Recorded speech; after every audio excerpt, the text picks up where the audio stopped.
second part of the lesson is just a little review on some topics that we've covered in the past. First one is going to ask us to write an equation in slope-intercept form. So whenever you see the words write an equation in slope-intercept form, they're talking about a linear equation. That means we're using this formula. Y minus y1 equals m times x minus x1. But in order to use this equation, we need a point, which it looks like we have because it says this line needs to pass through these 2 points. So we have a point. We've got actually 2 points, and all we need is 1. But we need the slope as well, and we don't have the slope. So here's a problem where we need to find the slope first.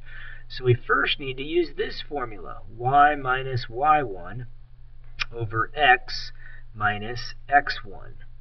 And so we're first going to find the slope. So we're going to take our y values. So remember, it always goes x and then y. So we'll call this one x, y. We'll call this one x1, y1. So we're taking the y values, and those go on top. So negative 1 minus negative 10. So that's on top. And then down below, it's x minus x1. So it's going to be 4 minus negative 8. So we go ahead and do some work there. Again, whenever we have a minus negative, right away change that to plus positive, plus positive. So here we have a 9 over 12. And then you'll want to reduce this fraction, take out the common factor, which is 3, and that makes it down to 3/4. So now we have a slope. Now we're going to take one of these points. It doesn't matter which point you pick. I'm going to pick this one right here.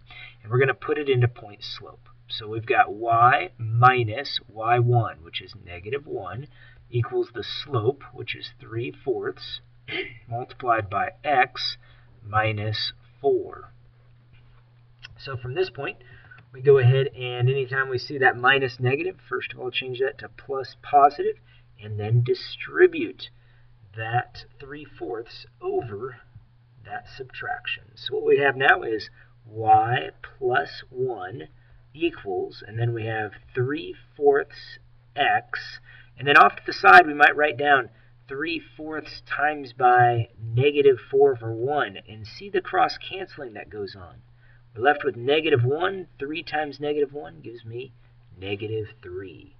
So from that point, well, we just have one final step. We need to move this 1 over, so I'm going to subtract it from all sides. And when we have the same sign, we end up adding. So we get our answer, y equals 3/4 x, and it's a minus 4. We had to add the 2 numbers because they were the same sign.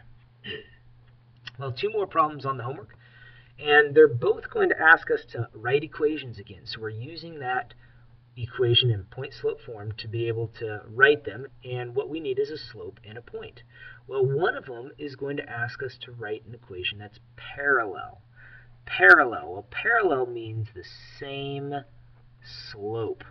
And so we're going to find the slope of the line that's given to us, and we're going to use that same slope. So 3, that's the slope. We use that as the slope only because y is by itself. So the slope of that line is 3. So the parallel slope, that's my symbol for parallel, 2 lines go in the same direction. Parallel slope equals the same number, 3. So again, you're always using this y minus y1 equals m times x minus x1.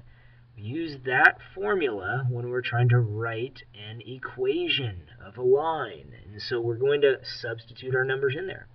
Y minus our y1 value, which is negative 5 in this case. So y minus negative 5 equals our slope, which is 3, times by x minus 4. So we go ahead and do some work. Anytime we see a minus negative, right away change that to plus a positive, and then distribute that 3 over that subtraction. So let's see what's left over. We've got y plus 5 equals 3x minus 12. So now we've got one more step here. We're going to move this 5 over, so we're going to take 5 away from all sides. And when we have the same sign, we end up adding those 2 numbers again, just like we did on this last problem. So y equals 3x minus 17. There is our answer in slope-intercept form. Last problem on tonight's homework. It's going to ask us to write another equation, but this time it's perpendicular. So perpendicular. So recall that perpendicular slopes are opposite sine. So we have opposite sine and that's the key, is that we have to have both, opposite sine and reciprocal. And so what we want to do is we want to find out what the slope of the line that we have is. Well, if we look at it, we go ahead and look at this line. It's always the number in front of x, but only when y is by itself. So our slope is 2. Now I'm going to treat that as a fraction so you can see what we're doing when we're taking the reciprocal. So the perpendicular slope, there's my symbol for perpendicular. Two lines, a vertical line and a horizontal line meeting. Perpendicular slope is the opposite sign, so it's negative. This one's positive, so our opposite sign is negative. And the reciprocal, so 1 over 2. And so we're going to use that point slope formula once more. Y minus y1 equals m times x minus x1. And we're going to substitute. We're going to take the x value, put it in for x1, take the y value, put it in for y1. So let's rewrite what we've got.